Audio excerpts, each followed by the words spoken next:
Hi friends, मेरा नाम विशाल है और आप देख रहे हैं मेरा यूट्यूब चैनल जिसका नाम है एडिवेंटिलॉजी।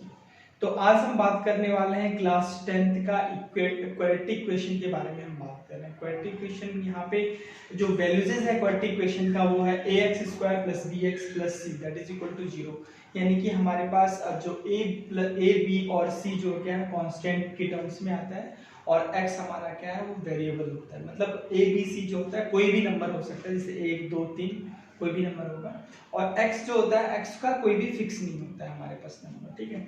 तो यहाँ पे हम वही बात करेंगे कि सबसे पहले यहाँ पे बात करेंगे कि हम क्वाड्रेटिक कोई भी इक्वेशन है वो क्वाड्रेटिक इक्वेशन है, वो किस तरह से क्वाड्रेटिक इक्वेशन है, तो हम कैसे जानेंगे कि वो क्वाड्रेटिक इक्वेशन है। और सेकंड में बात करेंगे कि अगर वो क्वाड्रेटिक इक्वेशन है तो उसकी वैल्यूज क्या है। मतलब अगर मान लो कि ये ax² + bx + c = 0 है, अगर ये क्वाड्रेटिक इक्वेशन है तो इसकी वैल्यू क्या है, मतलब x की वैल्यू क्या है, जो उसका वेरिएबल टर्म्स है उसकी वैल्यू क्या होगी।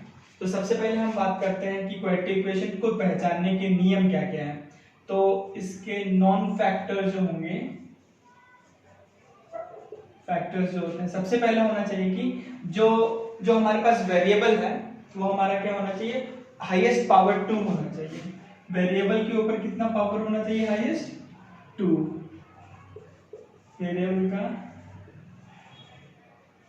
हाईएस्ट जो पावर होगा 2 हो जाएगा हमारे पास। जैसे कि मान लीजिए x अगर है तो x के ऊपर पावर 2, y है तो y के ऊपर पावर 2, z है तो z के ऊपर पावर 2। तो एग्जांपल में अगर बात करूं तो 2x² + 3x + 4 = 0। यहाँ पे अगर x की वैल्यू देखें तो हमारे पास x का हाईएस्ट पॉसिबल जो पावर है वो कितना है, 2 है, highest possible power that is equal to 0। यानी कि हमारे क्वाड्रेटिक इक्वेशन में है। अब अगर हम बात करें तो x + 2 x² + 2x + 3 = 0। तो यहाँ भी हम बात कर सकते हैं, ये इसका हाईएस्ट पावर कितना है, 2 है। लेकिन यहाँ पे हमारे पास क्या होगा, इसको अभी सॉल्व नहीं हुआ है, ठीक है। जब इसको सॉल्व करेंगे तो हाईएस्ट पावर यहाँ पे हो जाएगा 3। तो ये हमारे पास क्वाड्रेटिक इक्वेशन नहीं होगा, ये यस होगा, ये नो होगा, क्योंकि यहाँ पे हमारे पास ये सॉल्व हो सकता है, ये हमारे पास ऑलरेडी सॉल्व्ड है and this is not solved. तो ये हमारे पास क्वाड्रेटिक इक्वेशन नहीं होगा, क्योंकि यहाँ पे हमारे पास हाईएस्ट पावर 2 तो है, लेकिन ये सॉल्व करने के बाद हाईएस्ट पावर 3 हो जाएगा। कैसे सॉल्व करेंगे, x² + 2x + 3 है तो सबके नीचे हमारे पास 1 लगा देंगे, क्योंकि हम एलसीएम 1 ले सकते हैं, ये 0 के बराबर है। यहाँ पे एलसीएम क्या हो जाएगा, x, और 1 को x से डिवाइड करेंगे तो हमारे पास होगा x, और x को x² से मल्टीप्लाई करेंगे तो x² प्लस यहाँ पे 2 x³ हो जाएगा, सॉरी x³ + 2 और प्लस में यहाँ पे हो जाएगा 3x that is equal to 0, या x³ + 3x + 2 = x × 0, यानी कि 0 के बराबर हो गया। यानी कि हमें इसको सॉल्व करने के बाद हमारे पास क्या आया, x³ + 3x + 2 that is equal to 0। इसलिए हमारा क्वाड्रेटिक इक्वेशन नहीं होगा। यानी कि ओवरऑल हमें सॉल्व करने के बाद या फिर हम देखेंगे वो अगर हमारा सॉल्व है तो हम देखेंगे कि हमारा हाईएस्ट पावर कितना है। अगर हाईएस्ट पावर हमारे पास 2 है तो हमारा क्वाड्रेटिक इक्वेशन होगा, अगर हाईएस्ट पावर हमारा 2 नहीं है तो क्वाड्रेटिक इक्वेशन नहीं होगा हमारा, ठीक है। अब यहाँ पे हम बात करते हैं कि जो हमारे पास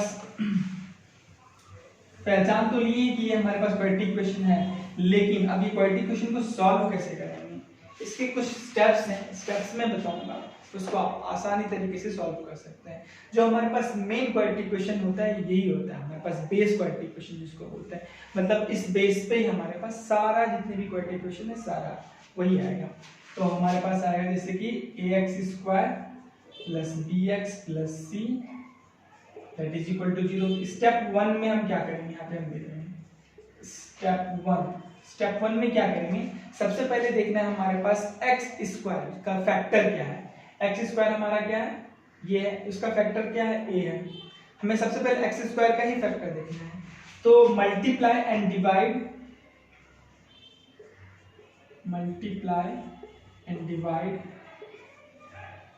bye multiply and divide the factor of by the factor of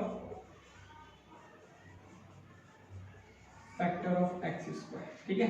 तो यहाँ पे हमारे पास x², तो इसको क्या करेंगे, ए है, ए से मल्टीप्लाई कर दिया और ए से डिवाइड कर दिए, ए कॉमन ले लिए सब में, plus B X by A plus C by A equal to हमारे पास 0 हो गया। ए से कॉमन ले लिए, ए को अंदर से डिवाइड भी कर दिए। अब ए को हम क्या करेंगे, इधर लेके आ जाएंगे, तो 0 बाई ए हमारे पास, ए से ए तो यहाँ पे सबसे पहले कैंसिल हो जाएगा, यहाँ पे क्या बचेगा X square plus B X by A plus C by A equal to 0 by A, that is equal to 0 के बराबर हो जाएगा। मतलब किसी भी नंबर हमारे पास डी नॉमिनेटर में अगर 0 रहे, डिनोमिनेटर में कोई भी नंबर रहे हमारे पास, कांस्टेंट या वेरिएबल जो भी नंबर है, तो हमारे पास क्या होता है, तो हमारे पास 0 के बराबर हो जाएगा। ठीक है, तो हमारे पास ओवरऑल इक्वेशन क्या है, X square plus B X by A plus C by A equal to 0।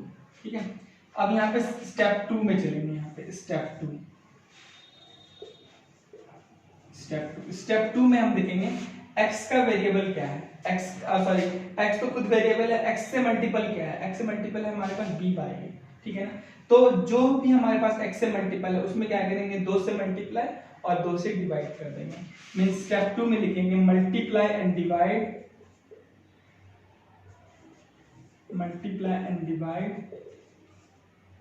Bye 2 to the factor of x के फैक्टर में हम क्या करेंगे, 2 से मल्टीप्लाई और 2 से डिवाइड कर देंगे, यानी कि हमारे पास एक्स स्क्वायर प्लस 2/2, मतलब 2 से मल्टीप्लाई 2 से डिवाइड करेंगे तो कोई फर्क नहीं पड़ता। हम इस इक्वेशन को कभी भी बैलेंस फॉर्मेशन में लेके चलेंगे, अगर हमारी ये बैलेंस रहेगा तभी हम इसको आगे बढ़ा सकते हैं, अगर बैलेंस नहीं रहेगा तो हम इसको आगे नहीं बढ़ा सकते। तो 2 से मल्टीप्लाई कर दिए, 2 से डिवाइड कर दिए, तो दोनों कट जाएगा, यानी कि हमारे पास जो वैल्यू है bx बाई ए वो हमारा सेम रहेगा और c बाई ए। देख सकते हैं यहाँ पे एक्स स्क्वायर प्लस है तो प्लस है, bx बाई 2 से मल्टीप्लाई 2 से डिवाइड मैंने किया बस, और एज इट इज हमारा सेम इक्वेशन जो यहाँ पे इक्वेशन है वो भी हमारे पास यहाँ पे वही इक्वेशन है। ठीक है, तो अब हम इसको हमने क्यों किया है, इसका रीजन क्या है, वो आपको जब सॉल्व करेंगे इसको तब पता चलेगा क्यों नहीं किया। तो ये होगा एक्स स्क्वायर प्लस 2, और इसको लिख सकते हैं 2 into X into B by 2a। बस ये जो हमारे पास ये टर्म्स जो है हमारे पास, मैंने इसी को थोड़ा आगे पीछे कर दिया, आगे पीछे करके मल्टीप्लाई कर दिया। देखो 2x और b 2bx या 2x भी एक ही बात है, अपॉन में 2a हमारे पास है, प्लस हमारे पास c by A that is equal to 0 हमारे पास हो गया। या फिर अब यहाँ पे हम देखो हमारे पास एक कॉमन चीजें जो आ रही है, हमारे पास क्या कॉमन चीज आ रही है, एक्स स्क्वायर, मतलब a, अगर इसको a माने और इसको b माने, b बाई 2a को b माने, तो a square plus 2ab, right. तो हमारे पास ये b नहीं है, ठीक है, तो b इसमें है पर हमारे पास अलग से b स्क्वायर नहीं है, तो हमें b स्क्वायर लाना पड़ेगा। तो स्टेप 3 में यहाँ पे लिखेंगे, स्टेप 3 की बारी आ गई यहाँ पे, तो यहाँ पे हम लिख सकते हैं एडिंग एंड सब्ट्रैक्टिंग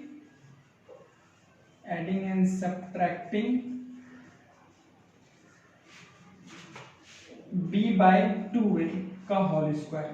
मतलब ये जो हमारे पास इसका है, ये जो पार्ट है हमारे पास b बाई 2a, उसी को ऐड कर देंगे और उसको सब्ट्रैक्ट कर देंगे। तो हमारे पास सिंपल सी बात है, यूक्लिड्स थ्योरम आपने पढ़ा है, किसी भी चीज में हम सेम चीजों को ऐड कर सकते हैं और सेम चीजों को सब्ट्रैक्ट कर सकते हैं। ठीक है, तो यहाँ पे हमारे पास हो जाएगा X square plus 2 into X into B by 2a, plus क्या कर दिए b बाई 2a को b बाई 2a का स्क्वायर प्लस कर दिए, और same as it is b by 2a का स्क्वायर को माइनस कर दिए, और जो हमारे पास बच गया plus c by a that is equal to 0। ठीक है, तो हमने सेम चीजें किया है, क्या क्या किया है, देखिए एक्स स्क्वायर लिख दिया, 2x b बाई 2a, बस हमने इस चीज को प्लस किया और इस चीज को माइनस किया, दोनों कट जाएगा, हमारे पास हमारा इक्वेशन संतुलित में है, हमारा इक्वेशन संतुलन में है। ठीक है, तो अब यहाँ पे हमारे पास आएगा a square plus 2ab plus b square, इसका फॉर्मूला होता है x a प्लस b का होल स्क्वायर यानी x plus b by 2a का होल स्क्वायर, और इन सबको बराबर के इधर लेके चले जाएंगे, तो ये इधर आएगा तो b स्क्वायर बाय 4a का होल स्क्वायर, और ये हमारे पास ये माइनस में था तो प्लस में हो गया, और ये प्लस में है तो माइनस में हो जाएगा, राइट। तो उसके बाद इसको सॉल्व करेंगे, यानी x plus b by 2a का होल स्क्वायर इक्वल टू ए, यहाँ पे हमारे पास है ना दोनों में डिनोमिनेटर, हमारे इसमें डिनोमिनेटर क्या है 4a² है, इसका डिनोमिनेटर क्या है a है, तो दोनों में हम क्या ले लेंगे एलसीएम ले लेंगे, दोनों का एलसीएम जो हाईएस्ट टर्म्स आएगा 4a का होल स्क्वायर जो हमारा हाईएस्ट टर्म्स है वो हमारा एलसीएम हो जाएगा, राइट। तो ये हमारे पास हो जाएगा b² और इसको इससे डिवाइड करें 4a² तो कर दिया और ऊपर में बच गया b², तो b² लिखते हैं यहाँ पे। a को डिवाइड कर a को डिवाइड करेंगे किसमें 4a² से, सॉरी 4a² से डिवाइड करेंगे a में, हमारे पास बच जाएगा 4a को ऊपर वाले से मल्टीप्लाई करेंगे तो 4ac हो जाएगा हमारे पास।